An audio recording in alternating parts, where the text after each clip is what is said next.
Welcome to our audience here at Fordham Lincoln Center and to our audience in the Zoom sphere. Good evening. I am Nina Rowe, a professor of art history here at Fordham, and it is a pleasure. Speak to the microphone. Huh? Speak with a mic. Okay. Can you hear me? All right, better. All right. So hi, welcome. I am Nina Rowe, a professor here at Fordham. And it is my great pleasure and an honor to introduce our guest, Katrin Kogman-Appel. The Center for Jewish Studies here at Fordham is hosting Katrin as a distinguished lecturer for a 2-week residency. And during this time, Katrin will be giving 3 lectures and 2 workshops.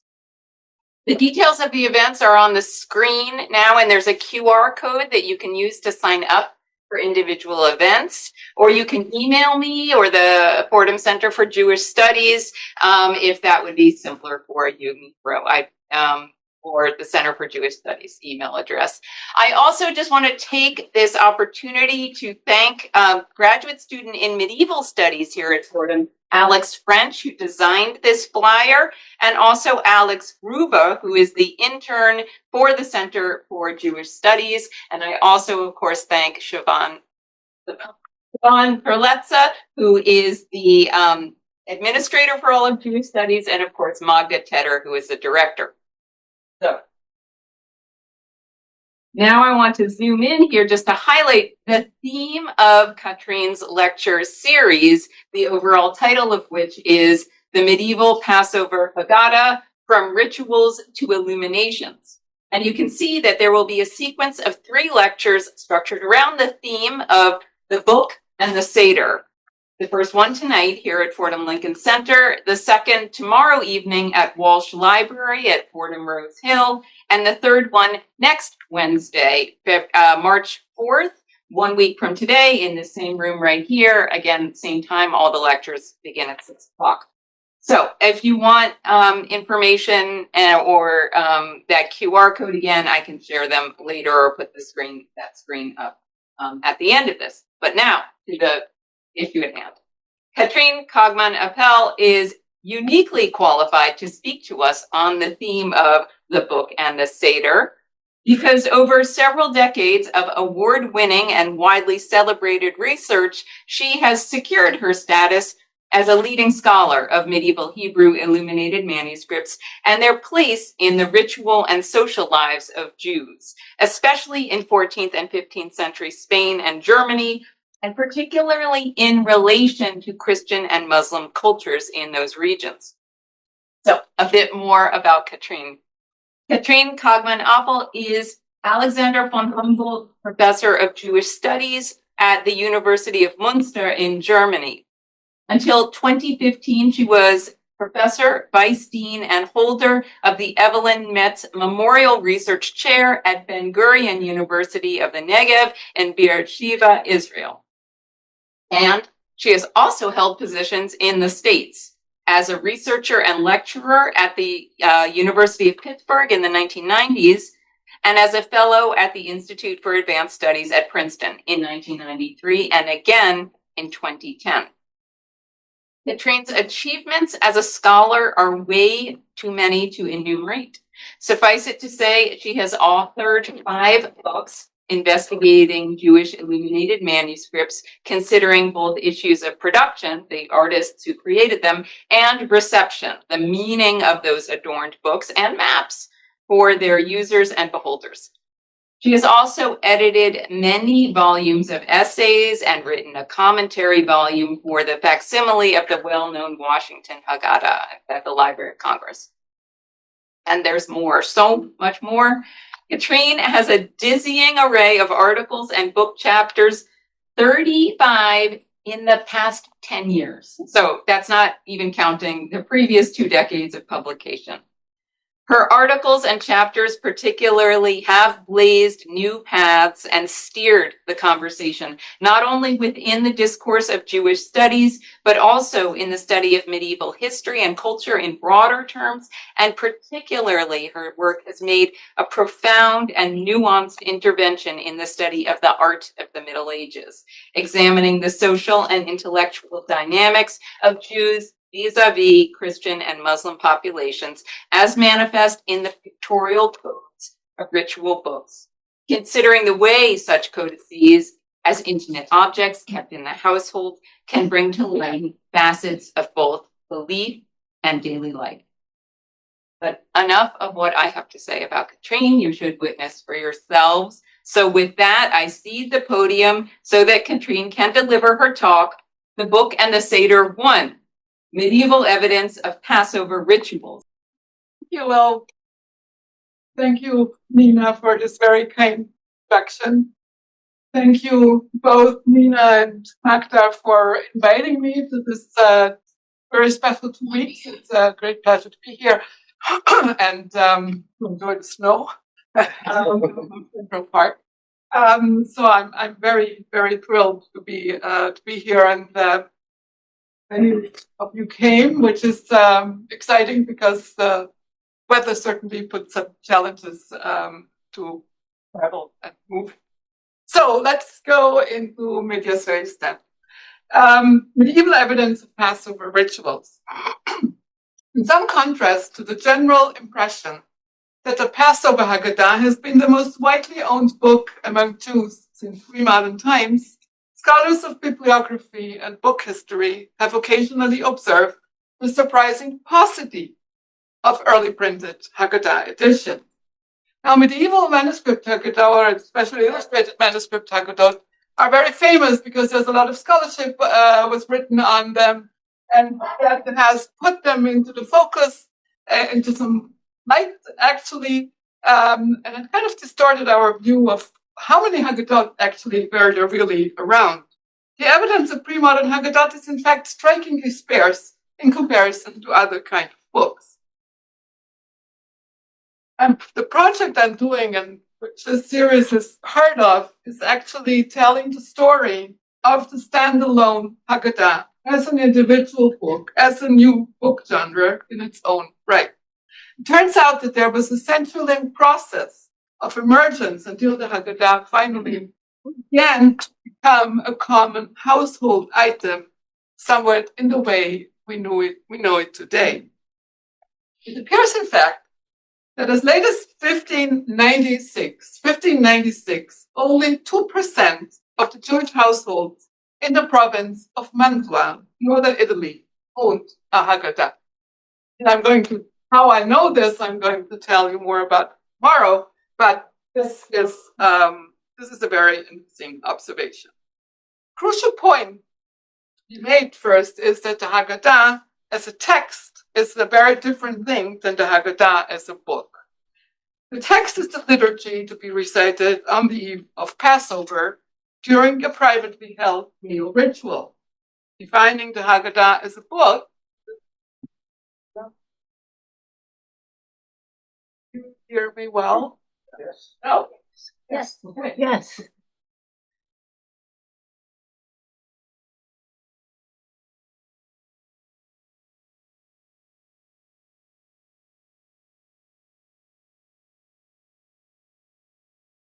Okay. Better? Yeah. Good. So defining the Haggadah as a book, on the other hand, especially as we know it today, implies an object, small book, oftentimes illustrated or at least decorated, that contains that liturgy. Now, throughout its history, the Haggadah text has come in various forms. It could have been an oral text recited from memory. Ephraim Kannervogel speaks about oral literacy or literary memory. It could have been included in prayer books or other contexts. Around the 13th century, it began to appear occasionally as a standalone book, and even a brief glimpse shows that this book has a different appearance than the Siddur prayer book I just showed you. Just look at this and this. These are completely different books. Same text, but different book, different objects. The example on the screen is from the Washington Haggadah that has already been mentioned, produced somewhere in the German lands in 1478. Before the 13th century, in fact, the most common form for the Haggadah to exist was as oral text. As David Stern put it, and I'm quoting, for a long time, the Bible was the only material text known to Jews, while numerous other texts existed primarily, albeit not exclusively, in oral form. Now, the word Haggadah, of course, is mentioned in the Bible, and it means to tell, to narrate. As we learn from Exodus 13, and you shall explain the Haggadah, down there is,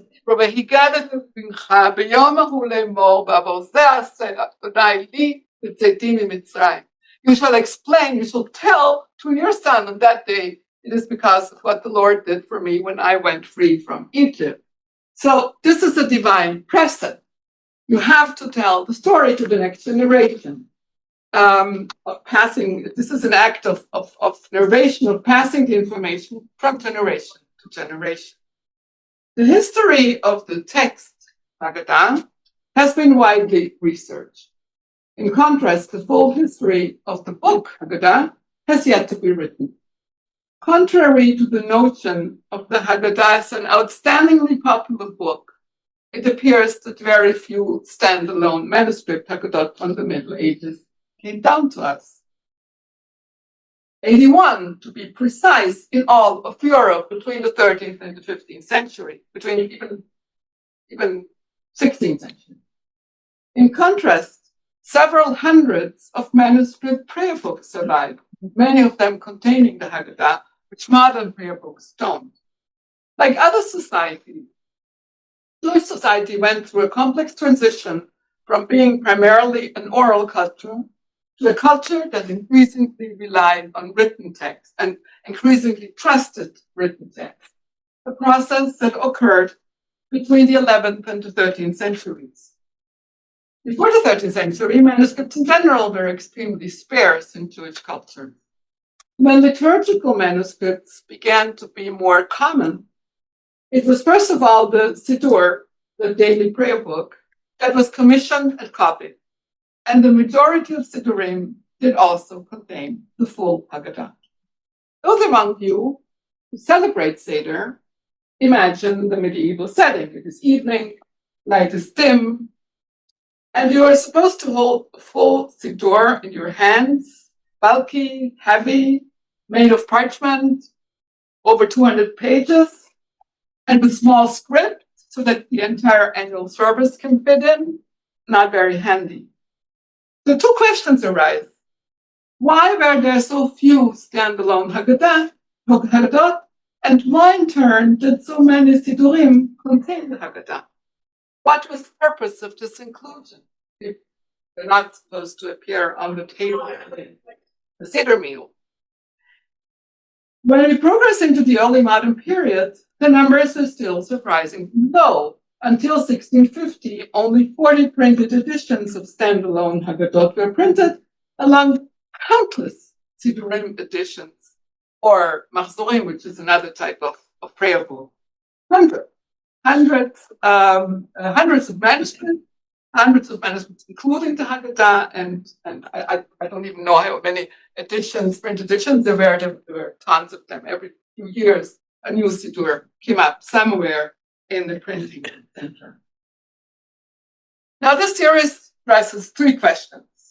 I shall begin first with discussing what we know about how the Passover ritual was performed in pre-modern periods and in what ways the text was recited. That's what I'm going to do today.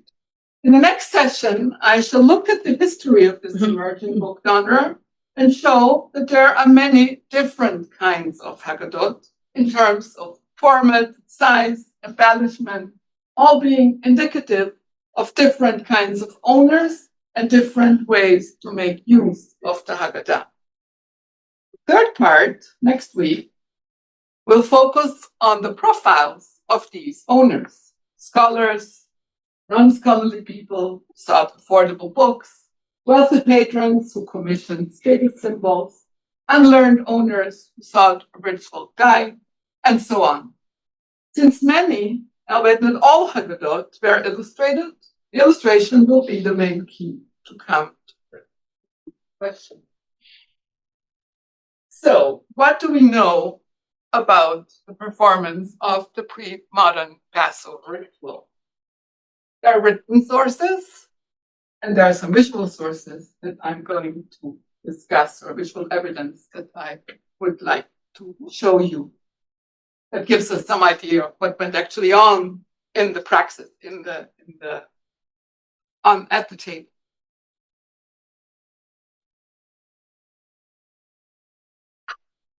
So let's start at the beginning.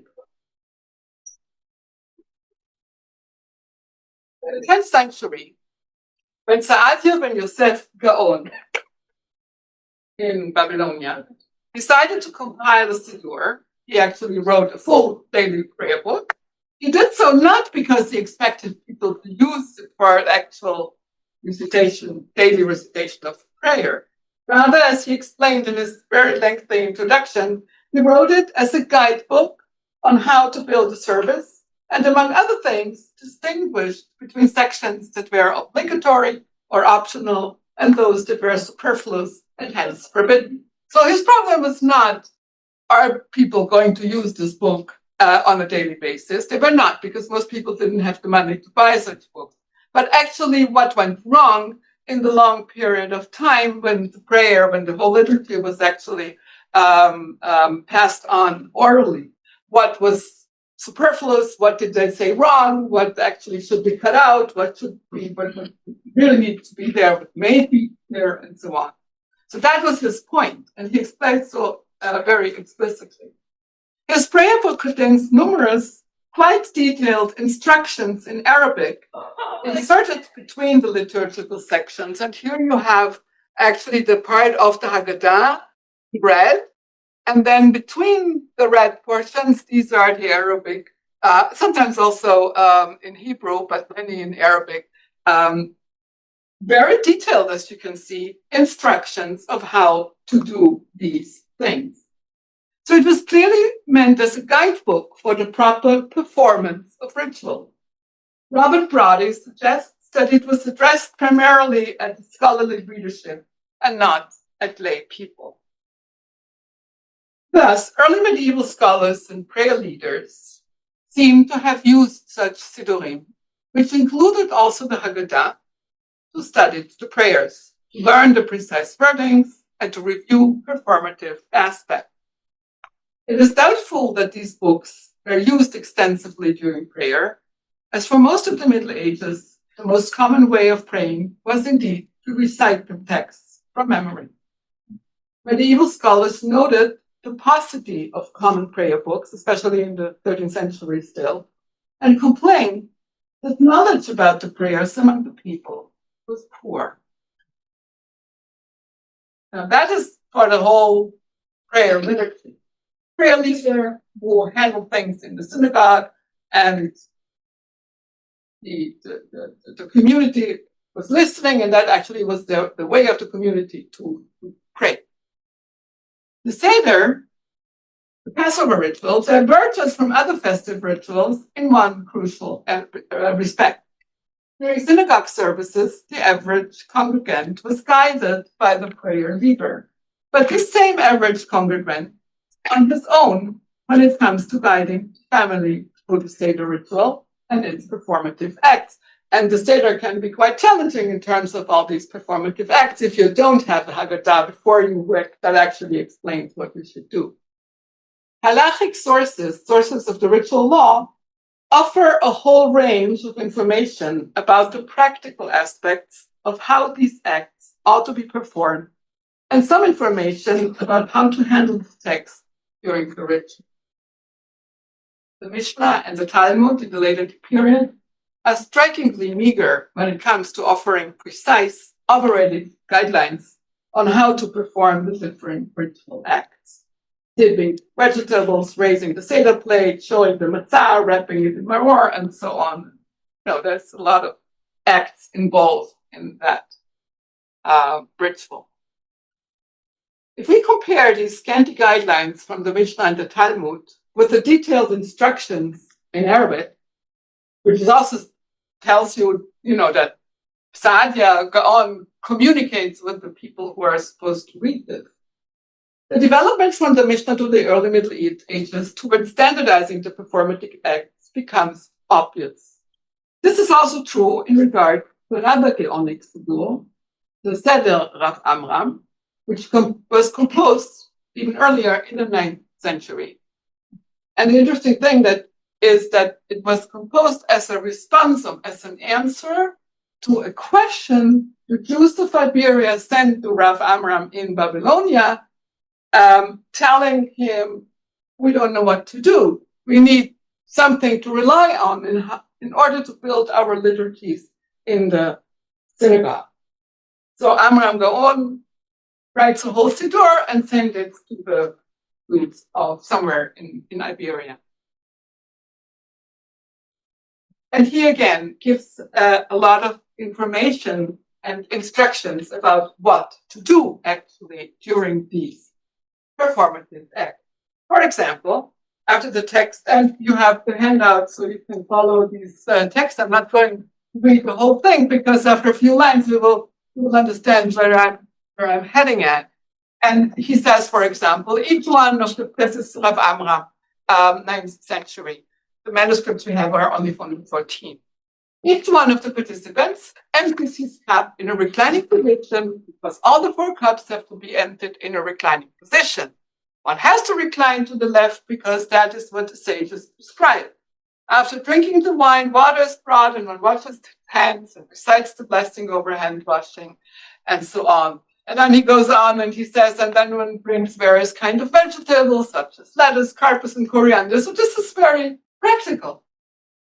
One also brings charoset, which is called trinka in the areas he lived, which is in our places made of dates, and so on. So you see, there's a lot of information that he actually gives in order to tell us how to deal with all this, with this entire ritual. And it's also interesting that at the end he talks about reciting the Haggadah and it uses the word saying and not reading at the very end of this citation.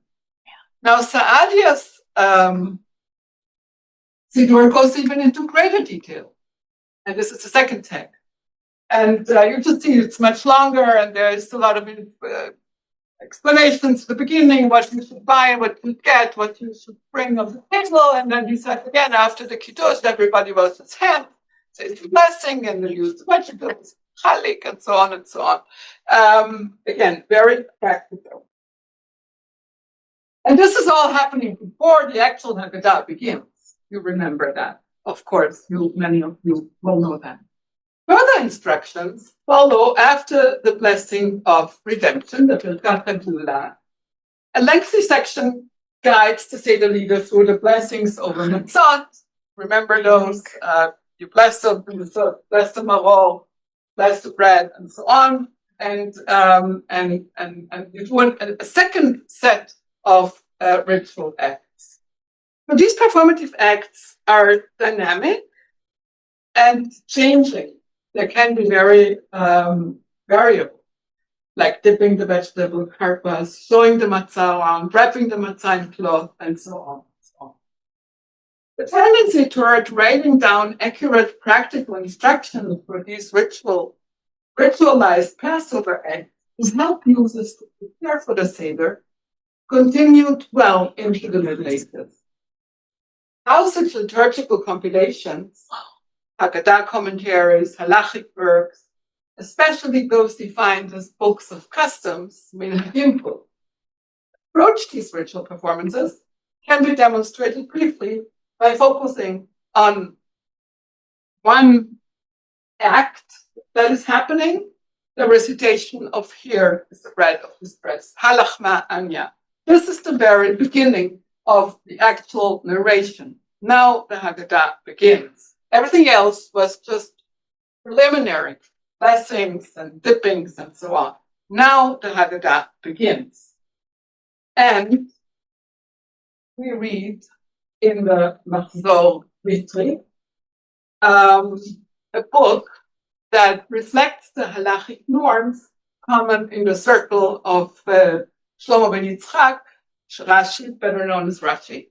And this is 12th century, the manuscripts from the Machzor Vitri are in the 13th, and interestingly enough, the Machzor Vitri exists in several manuscripts, and they're all very different from each other. So you see again, all this is very dynamic. That nothing is yet written in stone. And this Machzor Vitri, which does not necessarily contain texts of prayers actually, but more instructions, guidelines, and rules, and so on. And it contains detailed discussions of the performance of the Passover Seder. Thus we read about the Seder bowl plate in a paragraph that is entitled The Raising of Bowl. Some people, he says, Simcha of Vitri, who apparently compiled this text, some people err regarding the Passover Seder and raise bowl itself upon reading the section, here is the bread of distress, but removes the meat dish from the plate.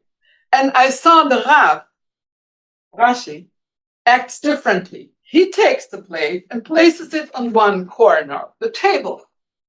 Now, these are all things to do actually to get the children interested in. That is the point of reciting the Haggadah, is to answer questions that the children may ask, and to pass on information from generation to generation. You remember the divine precept that appears already in the book of Exodus. So how do we do this when the kids fall asleep, it's late and they're hungry and so on? So you have to keep them interesting. So you do all sorts of strange things. So they might ask, why are you doing this? We haven't even eaten yet. Why are you taking away this and that dish? And so on.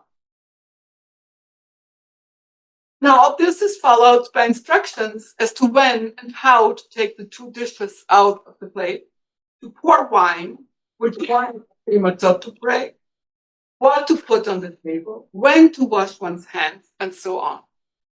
All of these acts are also explained in terms of the reasons that they should be performed. Machzor Vitri is the first source that instructs the Seder leader to wrap one of the halves of the broken matzah in a cloth, a custom that was unknown in the Geonic period.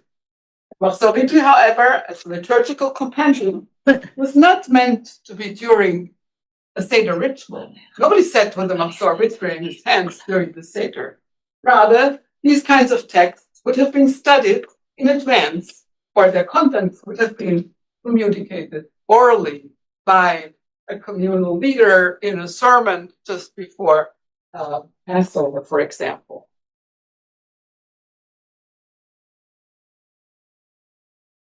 Around the year 1300, Aharon Kohen of Lunel compiled a halachic handbook entitled Ochot Chaim, in which he considered customs from both Iberia and Ashkenaz. So he sits in southern France.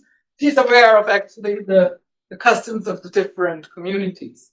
And he again goes into great details, and all what I want to show you here is that people did different things in different regions, they did different things, but they did things, and they were supposed to engage the participants at the Seder. For example, here's the bread of distress, again, this very section at the beginning of the actual narration. Afterwards, after the dipping of the vegetable, he, the Seder leader, the head of the family, takes one of the three matzot in the basket and breaks it into two halves. He should put one half between the two whole ones, and the other half he should place underneath the tablecloth. From this half, he will eat the measure of an olive after the meal in commemoration of the Passover. And this is again, of course, in your handout. In the course of the Middle Ages, this wrapping of one of the matzah halves would become a commonly performed ritual. In the modern period, it would evolve into the ritual of children hiding the afikoman, but that was not common in the Middle Ages. Still,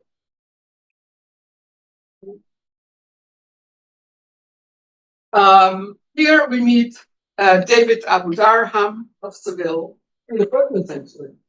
He was one of the earliest examples of halach, or his book was one of the earliest examples of halachic compilations that were not intended only for scholars like the Machzor Vitri, but rather for a non-scholarly readership, or a semi-scholarly readership.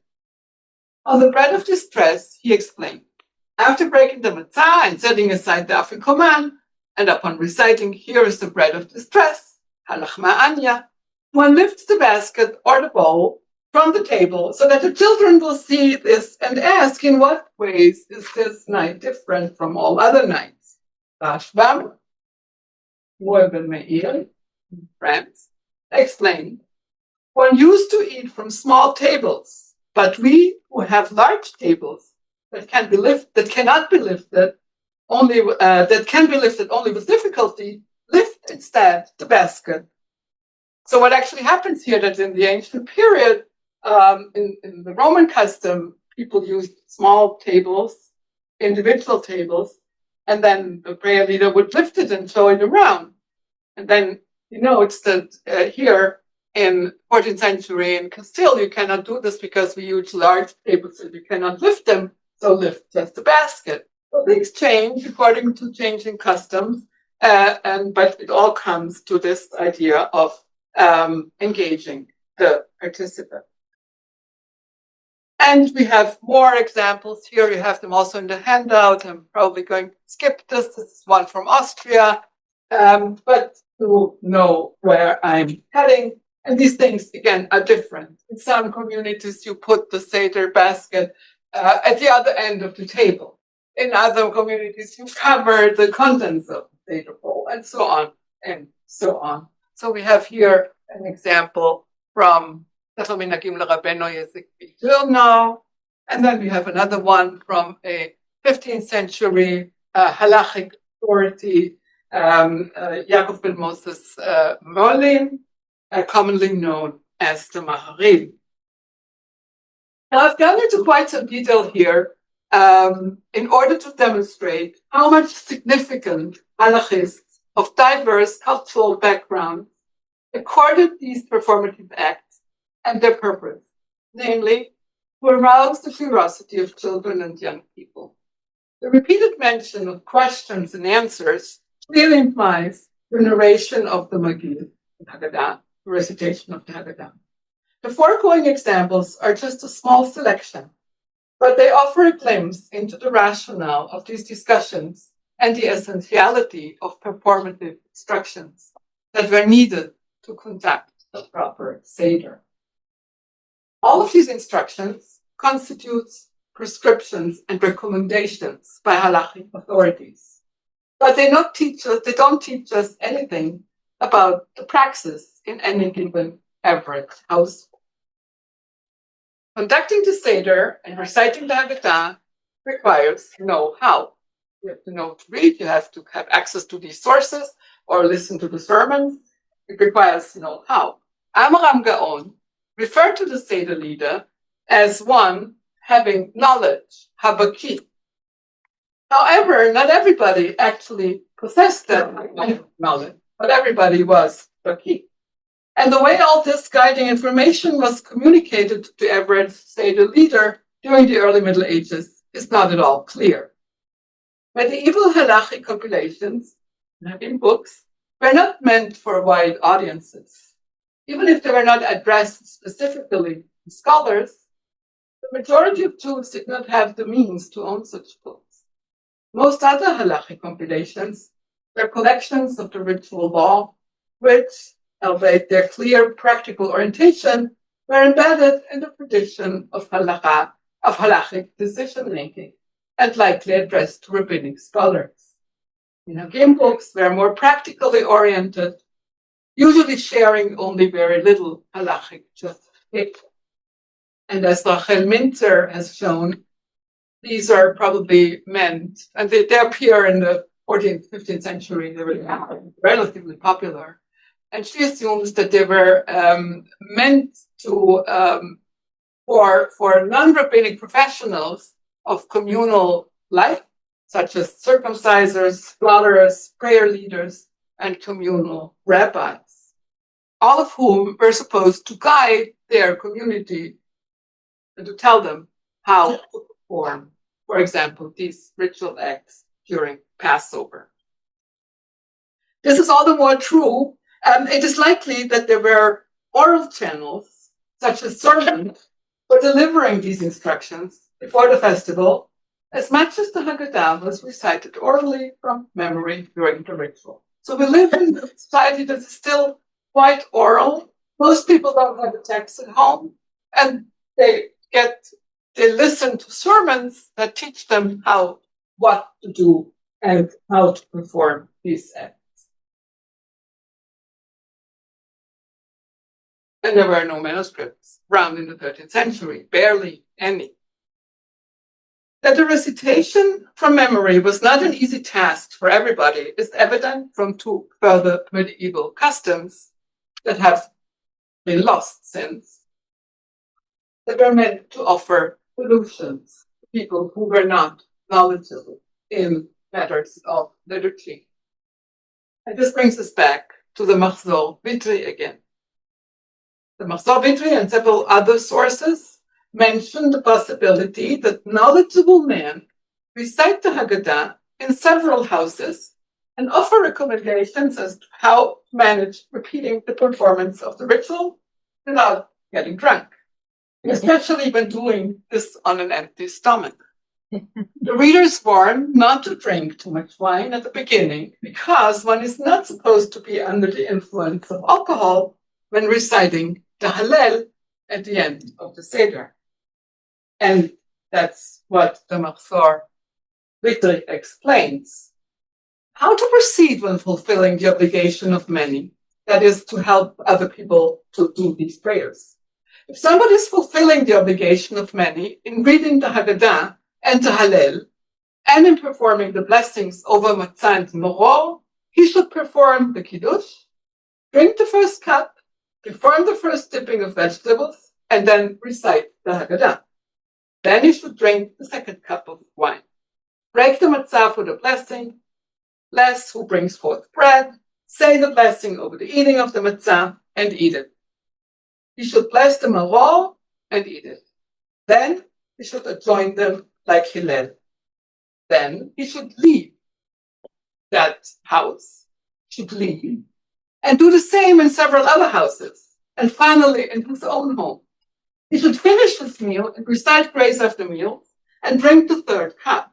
Over the fourth cup, he should recite the Hallel and drink it. Thereafter, he should go to the second house. There they will say grace after meals and drink the cup. He should finish the Hallel over the fourth cup, bless and drink, and they will be allowed to drink between blessing the third and the fourth cup. An explanation for this is found in the Talmud. He should not get too drunk so as not to understand the Hallel when reciting it. The wine he drinks with the meal is not making him drunk. Then he doesn't have an empty stomach. If there is a third house where he is supposed to recite the Hallel, he should not drink any wine at the second house. Rather, he should finish the Hallel and they will bless and drink. After having taken the meal in his own house and eaten the final piece of matzah, he can no longer go and recite the Kiddush in any other house. So here we have a custom that that is not common anywhere today, of course. That was supposed, knowledgeable people were supposed to help other people who did not know the Haggadah and to perform the ritual as it should be. So the situation described in the Machzor Vitri demonstrates the need for solutions for people who were not able to recite Haggadah or perform the Seder rituals by themselves, had no means to prepare for the Seder, and are assisted by other people who are knowledgeable in liturgical matters. A similar custom is described in other halachic works from the 13th and up to the 15th century. Once the standalone Haggadah emerged and gradually became more widespread, this custom began to fall into oblivion. Another likewise short-lived custom designed to assist those who were not able to recite the Haggadah developed in Iberia. In the 1340s, David Abu Darham, whom I already mentioned, described a public reading of the Haggadah in synagogues in Iberian communities. While discussing the details of reciting the Hallel, he noted in his conclusion, if one heard the recitation of the Hallel in the synagogue, and then he explains why would that actually happen? Because it was customary to recite the Haggadah, and he says it was customary in the past tense. Recite the Haggadah and the Hallel in the synagogue in order to enable those who do not know the Haggadah to fulfill their obligation to recite it. So again, we have people who don't know, they don't have Haggadot, so they go to the synagogue to listen to the Haggadah. But interestingly enough, he used the past tense, which means that at the time of his writing, around 1340, this was perhaps no longer practiced. We also have an image of this. We have the interior of the synagogue here. This is in an Iberian Haggadah from 1325. So this is the interior of a synagogue, and we have this wooden structure, it's a migdal, it's common in Iberia, and there's a man reciting from a book. But when you look at the congregations, we have like a youth with a book, and there's one more man with a book, but everybody else nobody else has a book in their hands. So we also have a visual evidence of this custom here in Catalonia. Now, another halachic discussion offers further insight into the practices of reciting the Haggadah. To be sure, there is no explicit discourse in any of these sources about how the Haggadah developed as a book. But you get a glimpse on an interesting problem that concerned several rabbis from the 11th century on. And as added value, we also learn about the use of written text during the Seder. One is not supposed to kindle or extinguish fire on a Shabbat. The following problem arose when the eve of Passover fell on a eve of Shabbat, Friday night. In order to read the Haggadah, one needs light. It's evening. In those years, either a candle or an oil lamp, obviously. That in itself is not a problem. One lit the candle or the lamp before the Shabbat began. However, so on a holiday, you can pass fire, but you cannot lit it. But on Shabbat, you cannot even pass fire. However, it is forbidden to tilt a lamp, even accidentally, and thus causing flickering or extinguishing the flame by mistake, because that is an act that is forbidden on Shabbat. On a Shabbat, one could not read from a book in the light of a flame unless somebody was present who could follow the text to preclude the chance that the principal reader would actually tilt the lamp. This could also be the Seder leader's wife, provided that he was able to read. Now, the Machzor Vitri offers a practical solution. Instead of relying on the book for every word, it recommends reciting the text from memory again, but glancing at the book here and there to check the titles. And that was the text here says, this rule, the prohibition to use light reading on the Shabbat also applies, and so on and so on. If he's the only person to read, he's not allowed to read from a book. It would not make a difference if his wife looks with him into the book if she does not know to read. But if he looks only onto the titles, Rashei Dvarim, and is able to continue without the book, he is allowed to use the light. What actually happens here is that you go back and forth. Even if you have a Haggadah, you recite from memory, you do performative acts, you answer questions for your children, and so on. You leave the text, you go back to the text. And so you need to navigate the text. And if you're not knowledgeable, you'll have a problem because in order to navigate such a text, you actually need to know it more or less by heart. Now, the mention of these Rashei Dvarim, the titles, is actually clear enough because we see that many Haggadot, and not only the illustrated ones, have plenty of these large initial words, and they usually also are in color, and they are also often decorated. Now we know initial words, of course, or initial letters from all manuscripts, but the Haggadah, this one has 4 only on this one opening. So every little section has an initial word.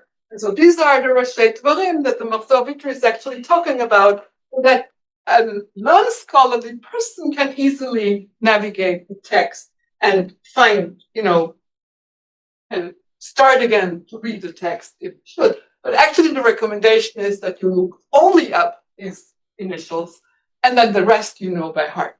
That is what the Machzor Vitri actually implies. And here's this again, the famous Washington Haggadah.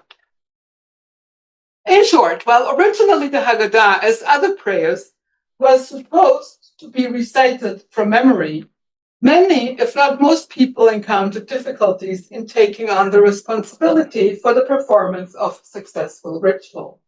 During the lengthy period when Jewish cultures developed from being predominantly orally oriented to a society that commonly handled written text in the sense of a physically available text, the standalone Haggadah emerged as one among other solutions to assist individuals who lacked sufficient ritual expertise.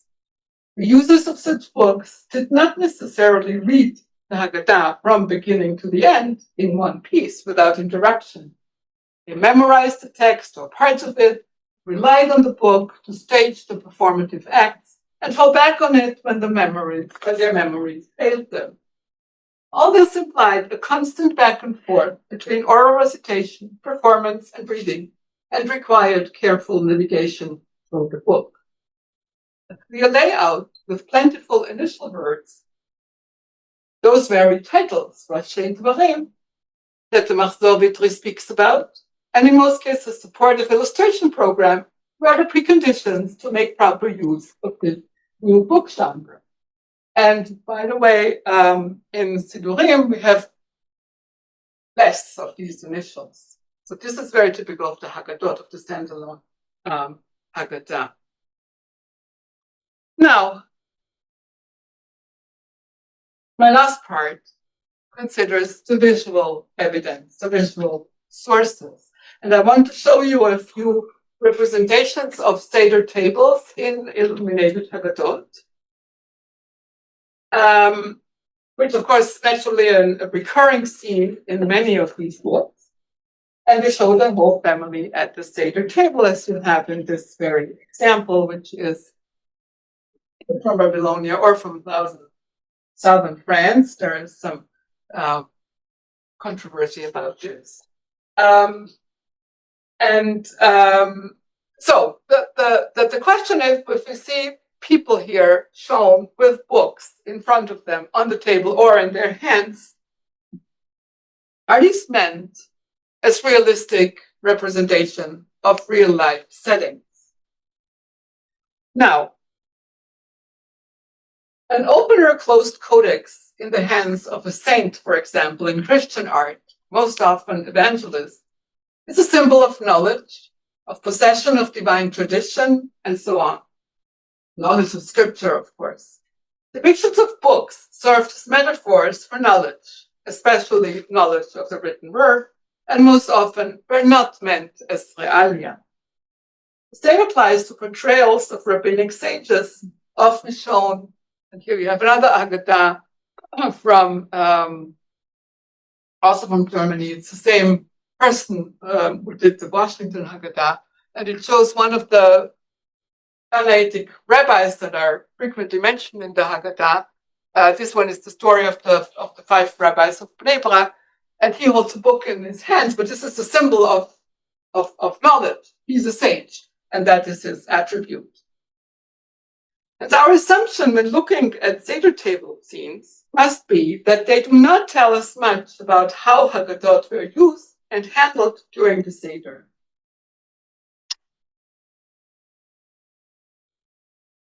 Neither do those images tell us how common Haggadah codices were used during Passover celebrations, or how many families between the 13th and the 17th centuries actually used books during the Seder. Commissioners of illustrated manuscript Haggadot were naturally keen to see figures using a book during the ritual on the pages of the very book they had just purchased, as if they actually portrayed these owners. Nevertheless, these images do offer some insights into how these books may have been used, or rather, in which situations it was meaningful for patrons to be shown at the table with the book. Most of the Seder table images in both manuscript and printed Haggadot show the family without books sharpens the question even further. The observation that only selected Seder images involve books suggests that their appearance must have held specific meanings for the owners of the manuscripts or the clientele of printed Haggadot beyond the visualization of realia. So here we have a 13th century Haggadah from Castile, and we see three people raising their cups of wine. And then we have one book. I hope you can see this here from apparently the prayer leader. So what kind of book is this? So what does it say? It has an inscription which actually reads Halach Ma'anya, which is, here is the bread of distress, which is the actual beginning of the narration and beginning of the divine precept of Haggadah de Lebincha. You should explain your son what is going on and why the Israelites were leaving and how the Israelites were leaving Egypt. So this is actually a visual reference to this divine precept rather than a realistic image taken from everyday life. Hence, this visual reference to the Haggadah shows one man using one book and tells us that it was meant a specific reference to the recitation of Halach Ma'anya, here's the bread of distress, the actual beginning of the narration section after the blessing and the initial ritual had been performed. This observation makes these images specifically into a visualization of the precept of narration rather than a setting taken from real life. The visual references to the precept of narration emerged in a society that still assumed that the Haggadah was recited from memory. For a Seder leader who had difficulty in doing so, there had thus far been two options: asking a knowledgeable man to recite the Haggadah for his family in northern France, or, if he lived in Iberia, to go to the public reading of the Haggadah in the synagogue. Our Castilian patron, who was wealthy enough to commission a costly book, opted for a third solution: purchase a small book to be used for the preparation towards the Seder or during the meal ritual itself. Here we have an example from Catalonia, and people are engaged in probably dipping and eating the vegetable. No Haggadah on the table. Even though obviously this patron had a Haggadah to be used. I'm not even sure whether these Iberian Haggadot were very costly, very lavish, very richly illuminated. They may perhaps not have been used during Seders, but that's a whole different story, and I'm probably going to talk about it in one of the other two lectures of the series. Okay, so here no book is shown. This Haggadah we have seen already. We have on the right side this public reading of the Haggadah. Then on the left side we have, again, a similar setting of the Seder table, and again the book, and it is the same inscription, Halach Ma'anya. Again, a visual reference to the precept of narration. Now there's this Haggadah, which is unusual, as it abounds in ritual imagery, which is actually in the Iberian context, not so frequent. But here we have several of these Seder table images, and we see several. Here is one, the very first one, no books on the table. This is actually the preparation, a reference to the preparation of the Seder table, and then we have the drinking of wine while reclining. This is Kleshta means reclining, the left hand, not the right hand. No books on the table. Here we have the breaking of the matzah and covering with tablecloth here by this person. No book on the table. But when we get to the section Halach Ma'anya, then we have the books on the table. So again, this is not a realistic painting, but it is a reference to the precept. And you see similar situation in Ashkenaz. Here is the famous birdhead Haggadah, and it's the same section, Halach Ma'anya, Seder table, couple involved in this, and the man has a book and it has the same inscription. And in the 15th century, this begins to change. In the 15th century, we have here a Haggadah from circa 1450 from Germany. And here we see not the Halach Ma'anya, but we see the beginning of the Hallel, Lefichach, that therefore we have to pray and so on. This is very difficult to see, but this book actually, if you look very close, the depicted book from front of the person to your right also has a description. And now it reads Lehodot, to thank, which is part of this beginning of the Hallel. So this is now no longer a reference to the Halach Ma'anya, but rather actually a more realistic reference to the actual reading of the Haggadah, and in this particular case, of the Hallel at the end of the Seder. And my very last images here are from Franconia, a little later than the one I've just shown you from the 1460s.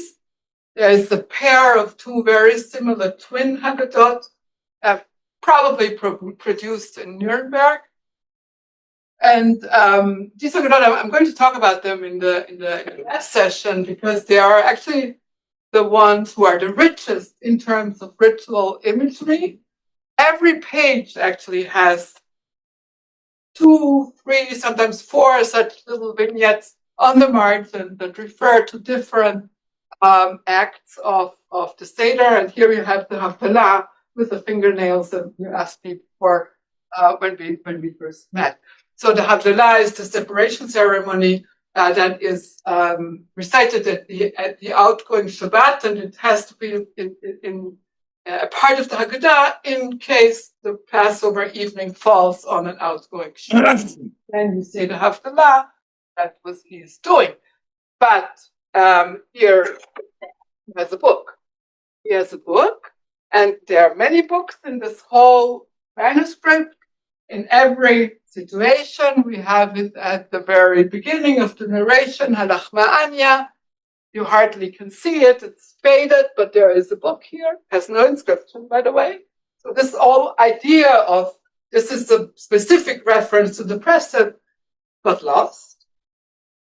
You have the beginning of the Hallel, 3 books, 2 women share 1 book, which is also an interesting aspect, but a whole different story. So many Seder tables, many books on all of them. And then we'll have the eating of the meal. And everybody has a spoon in his mouth and so on. And here you don't have any Haggadot. Because the illustrator do very well. This is a messy situation, and in real life you don't use books during the actual meal. So in this middle of the 15th century, this actually begins to be somewhat realistic. So what I'm trying to say here is that these depictions, especially those from the 13th and the 14th century, that all show books on the table in some context, don't really tell us about what actually went on in every average household. But rather, these are visual metaphors of the actual act of reading the Haggadah. So this much about the visual evidence very briefly, and there will be more of it in especially in the last lecture. So what I was trying to show here today is first that there were surprisingly few standalone Haggadot before the middle of the 17th century, an aspect to which I shall return in the next session. Secondly, I've tried to pinpoint some information on the actual performative aspects of the Seder from various written sources, which in general seem to be somewhat abstract and dry and don't share much about how things were done in the Middle Ages. Thirdly, I've tried to come to grips with the visual evidence, from somewhat abstract references to the precept of narration in the 13th century, the imagery of books on the Seder table developed in the 15th century into an element of realia, and this trend continues also into the period. Thank you very much.